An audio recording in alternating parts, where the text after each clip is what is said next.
Selamat datang di channel Pukul 1 Malam.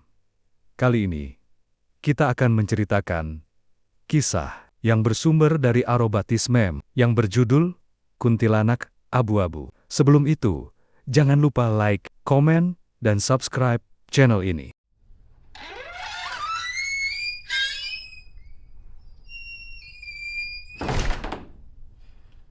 Nama gue, sebut saja Vira. Sebenarnya, gue gak mau menceritakan hal ini. Takutnya bakal terpengaruh. Tapi gue ingin kalian merasakan apa yang gue rasakan sampai saat ini. Gue sempat mengalami gangguan jiwa saat peristiwa ini menimpa gue. Tapi gue sadari bahwa gue harus bertanggung jawab atas apa yang gue lakukan. Sampai akhirnya, gue menerima semua apa adanya. Meski sekarang hidup gue gak membaik, tapi juga gak seburuk di awal. Gue mulai cerita, semua bermula ketika gue SMA di Bandung. Tahun 1995, ayah dan ibu gue pindah ke Bandung. Tepatnya di belakang pasar Cicedes. Gue masuk di kelas 11 SMA negeri bergengsi di Bandung. Sebab nilai gue sebagai pindahan anak Jakarta termasuk tinggi. Kepala sekolahnya juga langsung nerima gue. Berhasillah gue masuk ke sekolah ini. Gue kasih clue sekolahannya di mana, gedungnya peninggalan Belanda. Singkat cerita, gue banyak punya temen cowok di SMA ini. Teman sebangku gue, si Dudung, dan beberapa lainnya. Tapi ada satu yang orangnya aneh, sebut saja Raden. Raden ini anaknya rada-rada creepy. Bukan karena nakal, tapi karena dia bisa ngeliat makhluk begituan dah. Suatu hari, Kamis, gak sengaja Raden belum pulang. Dia masih mencatat beberapa teori yang ditulis guru fisika di papan tulis. Sama, gue juga. Masalah di hidup gue cuma satu. Teori, benci banget. Gue lebih suka praktik di kelas, sisa gue sama dia. Tapi gue berhasil selesai duluan. Gue segera membereskan tas. Gak tahu ada angin apa gue samperin dia. Dan itu salah, sebab dari situlah malapetaka dalam hidup gue dimulai. Gue samperin dia dan so akrab. Masih lama? Masih lama? Tanya gue. Raden ngeliatin gue acuh tak acuh. Gue Vira, anak baru. Gue nyodorin tangan. Raden membalas tangan gue. Raden, kata dia dengan suara yang agak serak. Gue liatin, lu suka ngobrol sendiri. Gue diceritain sama anak-anak. Katanya, lu bisa ngeliat yang gaib gitu ya, Den? Gak takut lu? Tanyaku, blown banget sumpah. Ngapain juga? Gue to the point begini. Kenapa lu tanya itu? Lu mau tahu? Tanyanya ke gue. Gue mengangguk. Iya, gue bisa lihat makhluk halus dan sejenisnya. Jadi gak usah kaget kalau tiba-tiba gue ngomong sendiri. Jelas kan, katanya sambil berdiri tanda mau pulang. Gimana caranya bisa lihat itu? Keturunan? Lagi-lagi gue menanyakan hal yang terlalu pribadi. Dan ini pertanyaan yang paling membuat gue menyesal seumur hidup. Kalau lu mau tahu, ikut gue, kata Raden. Ayo naik. Raden mengajak gue naik ke motornya. Wah, gue makin penasaran. Gak ada takuta. Kutah-nia. Sumpah, akhirnya gue naik ke motornya Raden. Gue mau dibawa kemana, Den? Tanya gue. Ke rumah gue. Jawabnya. Gue dan Raden sampai di rumah dia. Assalamualaikum, kata Raden kala memasuki rumahnya. Salamnya dijawab dari dalam oleh suara perempuan. Tak berapa lama, pintu rumah terbuka. Terlihat wanita paruh baya dengan wajah pucat menyambut Raden. Dari mana saja kamu? Ibu sangat khawatir. Dia dari tadi bikin keributan dalam kamarmu. Ibu tak bisa apa-apa. Ibu hanya duduk di ruang tamu saja. Sehingga kalau ada apa-apa, ibu bisa langsung keluar dari rumah. Ujar wanita itu yang tak lain adalah ibunya Raden. Raden hanya menghela napas. Setelah cium tangan pada ibunya, dia mengenalkan gue. Bu, ini Vira, murid baru di sekolahku. Baru 2 bulan. Fer, duduk dulu. Gue ambilin air. Lu pasti haus? Kata Raden. Gue menggeleng. Gak usah repot-repot, Den. Ngobrolnya di teras aja ya, Fer, kata dia. Lagi. Aku mengiyakan. Pastikan jangan kemana-mana. Apapun yang terjadi, tetap di teras ini, kata Raden lagi. Bicara tanpa memandang gue. Rumah Raden cukup asri, dengan beberapa pohon yang ditanam di pekarangan kediamannya. Hari menjelang petang, tapi bukan sore. Sekitaran waktu salat asar gitu. BTW, lama banget ngambil air doang. Gue menebar pandangan ke arah luar pagar rumah Raden. Yang bikin gue janggal, dia nggak punya tetangga. Di jalan ini memang banyak rumah kosong. Tapi gue nggak nyangka, sisi kanan kiri Raden cuma rumah tua yang udah lama banget ditinggal penghuninya. Kusam, meski bangunan masih berdiri. Sayup-sayup gue mendengar suara mic sedang dipersiapkan. Azan asar pun berkumandang dari masjid yang tak terlihat oleh jarak pandang gue. Mendadak gue mendengar raungan dari dalam rumah Raden. Suaranya serak namun menggelegar, persis di konser-konser musik metal. Tapi yang pasti, gue tahu ini bukan suara Raden. Lebih ke suara perempuan, ibunya. Astaga, kenapa ibunya Raden? Gue mematung. Jantung gue berdebar kencang. Apa yang terjadi di dalam rumah? Gue semakin penasaran, tapi gue harus bisa menahan rasa itu ketimbang sesuatu terjadi sama diri gue. Orang di dalam berteriak sepanjang azan. Saat azan selesai pula teriakannya. Sumpah aneh. Rumah itu mendadak hening. Sekitarnya juga hening.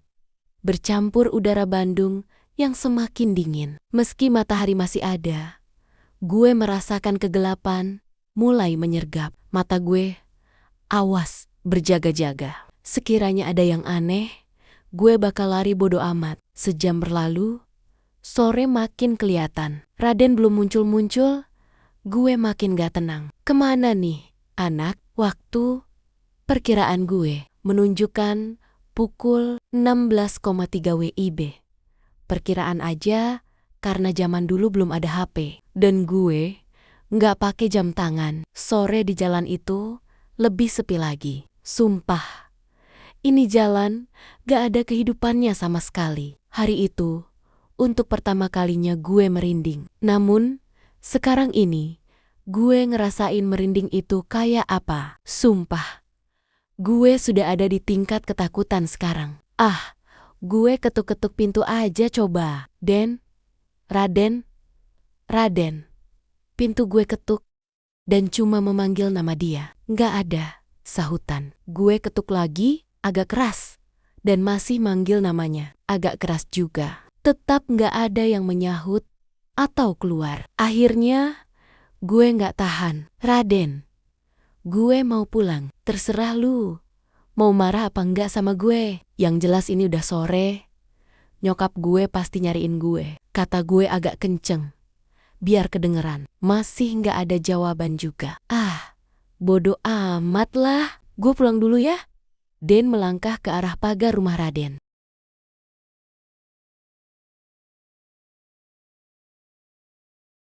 Gue buka pagar itu perlahan. Bunyinya, kayak pagar yang gak diminyakin berabad-abad. Krik. Sumpah, serem banget. Gue tutup lagi pagar itu. Gue celingak-linguk memandang kiri kanan. Gak ada aktivitas manusia. Gue berusaha mengingat-ingat jalur motor yang tadi diambil Raden. Cuma itu cara gue keluar dari lingkungan sini. Gue beranjak ke arah kanan. Dan di sudut mata kanan pula, gue menangkap sebuah gerakan. Gue nengok ke arah rumah Raden. Dari kaca depan yang ditutupi gorden tebal, ada tangan berwarna putih pucat yang menempel pada kaca dan melambai ke arah gue. Seketika, bulu kuduk gue merinding. Udah jauh gue lari. Akhirnya gue menemukan keramaian. Ada pangkalan ojek, angkot, dan kendaraan lalu lalang. Gue langsung mendekati tukang ojek. Bang, ke Cicedes? Kata gue dengan napas ngap. Atuh, jauh neng. Kenapa? Kok Kayak orang ketakutan, Neng, tanya abangnya. Gue nggak ngejawab pertanyaan dia. Berapa? Keci cadas. Dia menyebutkan 20.000 rupiah. Zaman 90-an, uang segitu kayak 200.000 rupiah sekarang. Mahal banget. Nggak pakai nawar. Gue langsung bergegas naik di jok belakang. Buruan bang, kata gue. Abangnya langsung ngebut. Haha. Sampai di rumah, nyokap udah nggak enak banget mukanya. Dari mana saja kamu, Fer? Gue gak nyaut. Yang ingin gue lakukan hanya mandi dan langsung tidur. Gue malas mengingat peristiwa barusan yang gue alami. Tangan pucat yang melambai. Anjir lah. Sampai di sekolahan, gue menghambur ke kelas. Namun kala ingin melewati lorong menuju kelas, dari ujung lorong, gue berasa aneh. Gue hentikan lari gue dan memandang dari kejauhan. Ada sosok aneh di ujung lorong. Meski matahari bersinar cerah, tapi sosok itu samar. Yang bisa gue rekam, dia mengenakan gaun khas noni Belanda yang roknya mengembang. Bagian rambutnya tersanggul tinggi. Kepalanya jatuh ke arah kiri dan tangannya ke arah depan. Badannya agak membungkuk. Wajahnya seperti siluet, tangannya bergerak pelan ke arah atas, menekuk dan melambai ke gue. Jujur walau merinding, gue dekati dia perlahan. Lagian lorong itu satu-satunya jalan masuk ke kelas gue. Dekat, semakin dekat. Beberapa langkah lagi semoga gue bisa melihat wajahnya. Dan, kamu ngapain? Udah telat. Jalan pelan-pelan, takut dihukum? Sana masuk kelas, ujar guru BP. Pak Agus yang sumpah mengejutkan gue. Auto pandangan gue ke dia. Setelah itu, gue balik menghadap arah lorong. Dan, yes, wanita noni Belanda itu gak ada. Gue pandangin lagi Pak Agus. Kayaknya ketakutan gue terbaca sama dia. Muka kamu beda. Kalau kamu melihat sesuatu, abaikan saja. Tetap doa. Minta perlindungan Tuhan, kata Pak Agus. Gue ketuk perlahan pintu kelas. Fiuh, untung pas pelajaran biologi Pak Hanif, orangnya ramah. Pak Hanif tersenyum ngeliat gue yang keringetan. Dia persilakan gue duduk. Anak-anak pada ngeliatin gue. 2 orang, Airin dan Hani, bisik-bisik sambil ngeliatin gue dengan tatapan aneh. Gue melihat ke arah bangku Raden. Kosong. Kemana ya tuh anak? Hati gue bertanya-tanya. Gue bolak-balik nengok ke bangku Raden. Si Dudung, teman sebangku gue, sampai merasa terganggu. Kenapa lu, Fer? Dari tadi gue lihat gelisah, kata Dudung. Si Raden kemana? Gak paham deh. Emang kenapa? Pa, J, naksir Dudung menggoda gue. Segala naksir?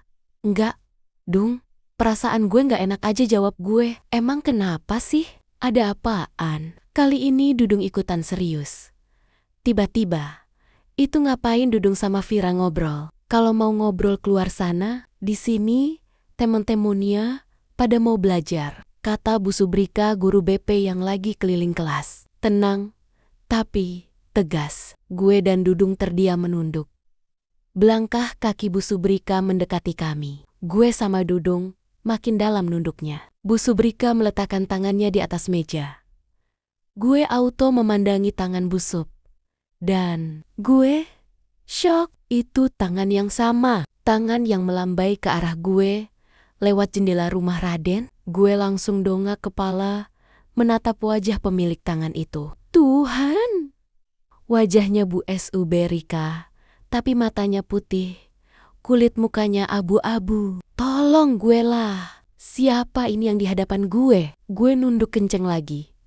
Gue pejamkan mata sambil baca doa. Dalam hati, berharap siapapun yang merasuki Bu Subrika segera pergi. Tak berapa lama, Vira, hei, ibu lagi bicara sama kamu. Kenapa malah merem, komat kamit? Emang ibu setan? Gemuruh tawa seisi kelas terdengar. Gue dongak kepala lagi dan buka mata. Itu beneran Bu Subrika? Maaf Bu, kata gue. Bu Dudung udah saiket psikoton sama gue. Kalian berdua nanti ke ruangan ibu, kata Bu Sub agak kesal. Anjir, Dudung tepok jidat. Sampai sini gue skip. Langsung sekolah usai. Dung, lu tahu nggak Raden kemana? Lah, masih aja nanyain Raden. Mana gue tahu, Feb. Emang nggak ada keterangan? Enggak. Dung, kita ke rumah Raden yuk. Hah? Lu tahu rumah Raden? Tahu. Dudung cuma ngasih muka bingung. Untung Dudung bawa motor. Gue juga pesan sama Dudung agar nganterin gue sampai rumah kalau urusan ke Raden sudah selesai. Dudung sepakat. Selama perjalanan kami ngobrol di atas motor. Gue selama sekolah di sini, selama kenal Raden, belum pernah ke rumahnya. Lu malah duluan. Buset, jujur aja Dung. Awalnya gue penasaran. Kenapa dia suka teriak-teriak sendiri? Gue dengar dari Ismi. Katanya, Raden bisa lihat setan. Ya, gue tanya. Jawab gue, lu ngapain nanya begituan? Saudah, pamali. Kalau kata orang Sunda teh, itu hal yang gak bisa dibicarakan, kecuali sama yang ngerti gituan juga. Elah, namanya penasaran. Ketus gue, kata kokolot aing. Orang tua gue Dudung mendadak serius. Gue diam. Belok kanan. Dung, kata gue saat sudah hampir tiba. Lah, ini kan jalan B. Anjir, kok gak ngasih tahu dari awal? Emang kenapa Dung? Lah, lu belum tahu. Gue menggeleng. Kenapa emang? Dung, ini jalan paling angker. Warga sini pada tahun 80-an pergi dari wilayah ini karena kuntilanak abu-abu. Serius? Apaan sih? Makin bikin penasaran lu. Elah, lu beneran mau tahu? Gue ngangguk. Dudung muter balik, menjauh dari jalan B, mencari warung kopi terdekat. Lalu kami duduk berdua, udah kayak pacaran. Dudung memesan kopi, gue pesan es jeruk. Dudung mengambil sebatang rokok. Dia ngobrol dengan bahasa Sunda pada pemilik warung. Intinya nanya, apa jalan B masih angker? Pemilik warung memandang gue lalu bicara pakai bahasa Sunda. Dudung menerjemahkan yang bikin gue merinding. Katanya, udah gak ada lagi orang-orang di sana. Lu lihat setan kali. Setahu dia pemilik warung perumahan di jalan B itu sudah lama kosong. Dijual pemiliknya belum pada laku-laku. Tapi gak tahu juga kalau sekarang ada yang menempati. Terakhir kali dia jalan-jalan ke area sana, udah kosong banget. Murah-murah rumahnya. Tapi ya itu, banyak hantunya. Kuntilanak abu-abu, kata Dudung menerjemahkan. Gue menatap pemilik warung dengan pandangan bingung. Kuntilanak abu-abu itu apa? Seketika dia menggeleng. Ulah, katanya agak kenceng. Jangan, maksudnya jangan minta diceritain. Gue rasa dia tahu, tapi dia gak mau cerita, kata Dudung lagi. Emang kenapa sih, Elah? Makin penasaran gue, Fer. Yang namanya cerita kan kudu detil. Nah, detil daripada si Kunti ini gak bisa dikasih tahu. Konon, kalau sampai lu dengar dia seperti apa wujudnya, terus lu ngebayangin dia akan mendiami rumah lu. Gitu. Serius? Lu? Lah, emang begitu. Fer, ini urban legend yang hampir semua orang Bandung paham. Emang lu gak tahu? Gue menggeleng. Kan gue pindahan. Ya, elah. Wah, iya, lupa. Dudung tepok jidat. Emang seserem apa sih kuntilanak abu-abu itu? Tanya gue ke Dudung. Elah, Vira, kan udah gue bilang, jangan diceritain detailnya gimana. Lu gak mau kan? Di rumah lu ada makhluk itu dan ganggu kehidupan lu? Dudung ngegas. Gue cuma diam. Iya, udah. Lanjut gak nih? Tanya. Gue saranin. Enggak, tapi lu udah janji kan mau nemenin gue? Iya, kan itu cuma saran. Kalau lu mau lanjut, ayo gue temenin sampai kelar. Dudung segera menghabiskan kopinya. Mumpung hari masih sekitar asar, kami pun segera ke jalan B. Kami sudah masuk ke area jalan B, meski belum arah ke rumah Raden.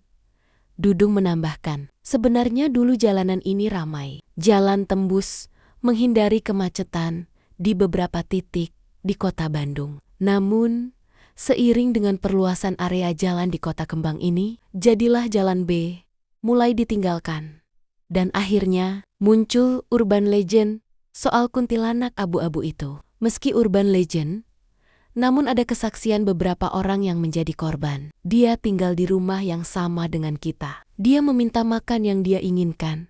Jika tidak, satu keluarga akan tersiksa. Jika tidak dituruti keinginannya, maka nyawa keluarga tersebut terancam. Namun, kuntilanak tersebut tidak akan melenyapkan seluruh nyawa. Disisakan satu untuk menjadi kaki tangannya, agar dia bisa berpindah-pindah kepemilikan lewat cerita sosoknya. Nah, orang yang disisakan nyawanya ini, kalau dia mau, dia bisa cerita ke orang lain. Detil wujudnya seperti apa. Lalu, pindahlah si Kunti ke rumah orang yang mendengar dan membayangkan tadi. Tapi cuma bisa dilihat oleh orang yang mendengar detil wujudnya dia. Gimana? Gue gak paham. Nih, misalnya gue ceritain sama lu. Wujudnya si Kunti secara detil. Dia pindah ke rumah lu. Dia cuma bisa dilihat sama lu. Kalau lu cerita sama nyokap lu, ya nyokap lu bisa ngeliat. Gitu. Jelas. Dudung. Serius. Lu semudah itu. Bener. Gue pernah diceritain sih. Tapi saat itu, keadaan gue agak-agak ngantuk. Untung aja, gue gak inget wujudnya kayak gimana. Gue bengong. Ini bener-bener hal ganjil yang pernah gue temukan. Tapi serius, gue makin penasaran. Hingga akhirnya, mendadak Dudung putar balik dengan tergesa. Gue hampir jatuh. Anjir Dung, kenapa lu? Pelan. Kenapa sih kayak orang ngeliat setan? Kata gue. Dudung gak menjawab. Dia larikan motornya secepat kilat meninggalkan area. Jalan B hingga dirasa sudah aman. Dudung berhenti. Nafasnya tersegal-segal. Kenapa? Woi, cerita. Kata gue. Fer, liatin di tengkuk belakang gue. Di balik kerah jaket. Sekarang, gertak Dudung. Gue segera melongok. Gue tarik kerah jaket Dudung. Ada sebuah gelungan rambut kecil. Hanya beberapa helai. Persis gumpalan untuk promosi cat rambut. Namun, setelah diurai, gue dan Dudung langsung merinding. Panjang banget. Kayak bukan rambut manusia. Duh, Fer, gimana nih? Kata orang-orang, kalau kejadiannya kayak gini, berarti kita udah diikutin. Udah diincer. Gak usah nakutin lu, Dung. Serius, Vira. Elu sama gue. Kita udah diincer. Bodoh amat. Gue gak ngapa-ngapain. Kata gue membela diri. Iya, lu gak ngapa-ngapain. Tapi keingintahuan lu gede. Dia gak suka. Lu kenapa sih? Pengen banget cari tahu. Awalnya, gue gak mau cerita. Dudung maksa. Akhirnya, gue ceritain pengalaman gue main ke rumah Raden. Goblok kan? Dari pas berangkat, feeling gue udah gak enak. Lagian elah. Sensi banget tuh Kunti. Lah, emang bangsa gituan sensi. Udah gini Fer.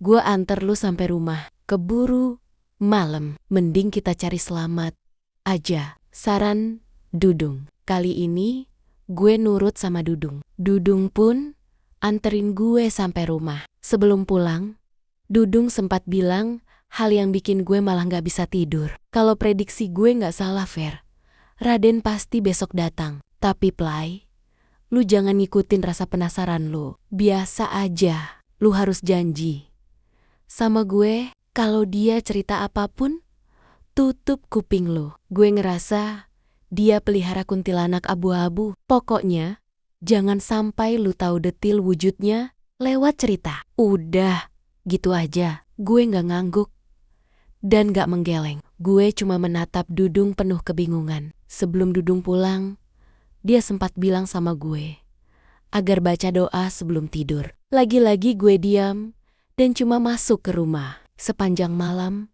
mulai dari mandi, makan, belajar, dan hendak tidur. Gue inget terus kata-kata Dudung. Kecemasan mulai membayangi gue. Gimana kalau kata-kata Dudung benar? Gue mengulang-ulang perkataan Dudung sampai ketiduran. Pagi hari, buka mata. Nyokap gue udah menyibak gorden di kamar gue yang persis banget menghadap timur. Nyokap melihat gue dengan tersenyum. Syukurlah, anak mama sudah bangun. Kamu baik-baik saja? Kan? Lah, kenapa nyokap gue nanya begitu ya? Lah, emang kenapa? Nyokap duduk di samping tempat tidur gue, membelai rambut gue, lalu mengajak gue berdoa sebelum memulai hari. Nyokap dan bokap gue taat beragama. Gue dibesarkan dalam lingkungan yang taat pada aturan Tuhan. Tapi, namanya anak muda, kadang gue lupa ibadah, kadang gue lalai. Entahlah, tapi tetap aja, kalau ada apa-apa, gue manggil Tuhan, bukan yang lain. Semalam, kamu berteriak-teriak seperti ketakutan. Mama, papa sama adik sampai terbangun. Ucap nyokap, kamu tidak bisa dibangunkan. Padahal, mama sudah gunkeng-gankeng tubuh kamu. Papa baca ayat kursi, papa minumin kamu air putih, bacaan ayat kursi, baru kamu tenang. Kamu mimpi apa? Tanya nyokap. Gue memandangi wajah nyokap, wajah yang teduh. Gue mau cerita, tapi pasti gue telat.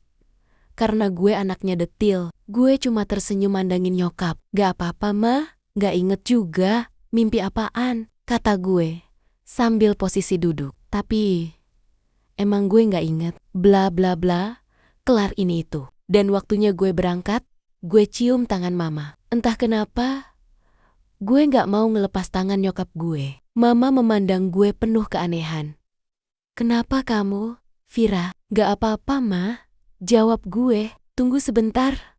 Mama kembali ke dalam rumah. Dia mengambil air milik papa yang ada di dalam botol. Dan dibacain, gak tahu apa dah tuh. Bismillah ya nak, kata mama. Ya, udah Vira berangkat ya Ma. Gue melihat wajah nyokap. Ada kecemasan di sana yang gak bisa gue gambarkan seperti apa. Tiba di sekolah, murid masih pada ramai menunggu bel masuk. Dudung nongkrong dengan kawa-kawa kelas gue di dekat pagar samping sekolah. Gue segera nyamperin Dudung. Udah ngeliat si Raden? Tanya gue ke Dudung pelan. Belum Fer, jawab Dudung. Ya udah, gue ke kelas duluan. Kelas gue sepi banget, tapi tas anak-anak sudah ada di bangkunya masing-masing. Semua sudah pada di luar kelas. Karena pelajaran pertama memang olahraga.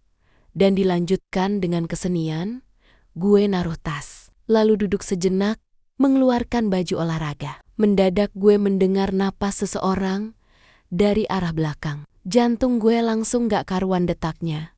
Bulu kuduk gue naik. Gue segera membalikkan badan. Ada Raden? Dia masuk.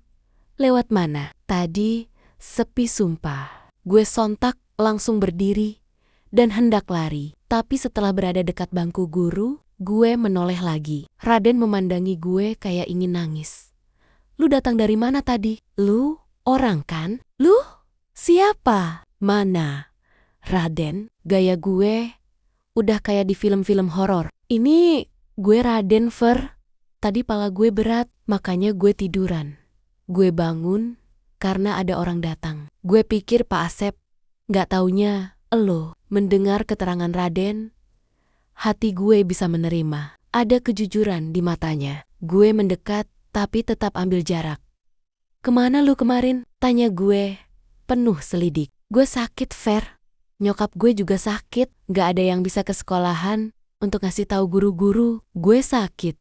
Karena Raden gak melanjutkan ucapannya. Karena apa?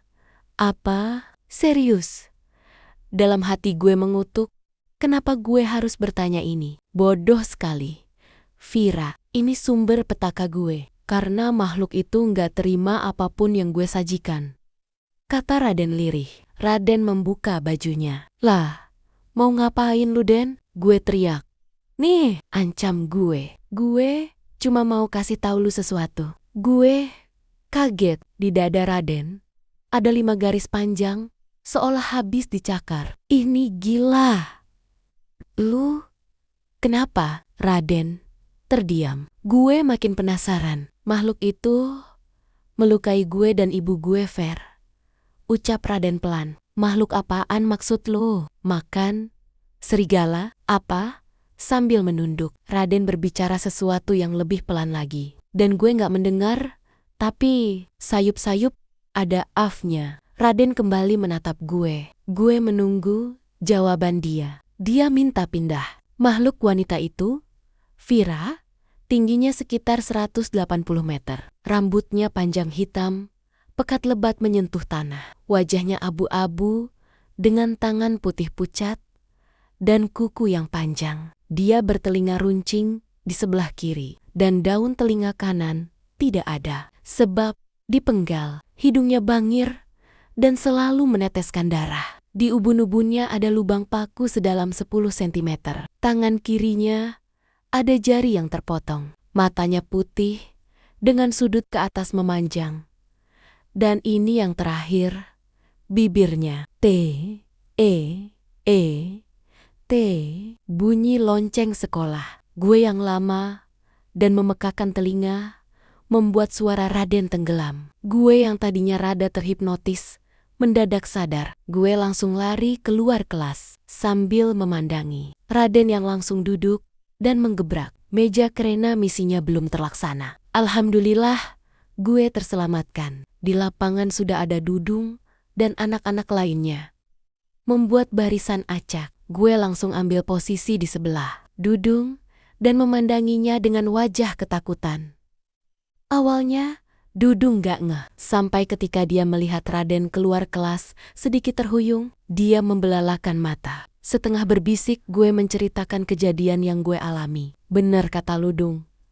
Dia ceritain seri-seri kunti itu. Pi, serius lo? Dudung jadi ikutan berbisik. Bener, gue selamat karena bel bunyi. Gue gak dengar seri-seri terakhir. Sumpah, jantung gue mau copot. Jelas.